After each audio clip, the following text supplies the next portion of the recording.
There comes a time in each of our lives when we find it difficult to pray. Something has happened in our life that kind of knocked us back on our theological or spiritual heels. We can't find the words. We don't have the feeling. We're not even sure we want to be close to God. It happened to me several years ago when my mom and dad died in the same week. Mom died in a hospital, and I found Dad the following Friday. In the 11th chapter of Luke's Gospel, one of the disciples, an unnamed disciple, comes to Jesus and says, "Lord, teach us to pray as John taught his disciples to pray." Jesus responded with what I consider to be something of a curious statement. He said, "When you pray, say, 'Father, hallowed be thy name. Your kingdom come. Give us each day our daily bread. And forgive us our sins, for we forgive everyone who is indebted to us. And do not bring us to a time of trial.'" That is the skeleton of what many of us call the Lord's Prayer, that we may have heard in childhood or learned in childhood and say each Sunday when we gather to worship. But Jesus did not stop there. He went on to tell two parables. One of the parables was about a visitor who came to his neighbor at night asking for bread because he himself had some unexpected guests. The neighbor did not want to get out of bed in order to provide the bread, but because of the persistence of the visitor, he relented. The other parable or story that Jesus told was he asked rhetorical questions of sorts. If your child comes to you and says that they're hungry, would you give them a poisonous serpent or a scorpion? Of course not. And if you who are evil know how to give good gifts to your children, how much more do you think God can give to you?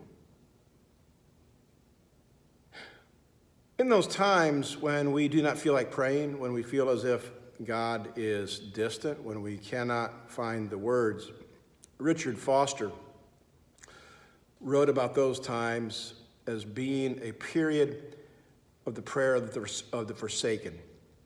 Even Jesus experienced this.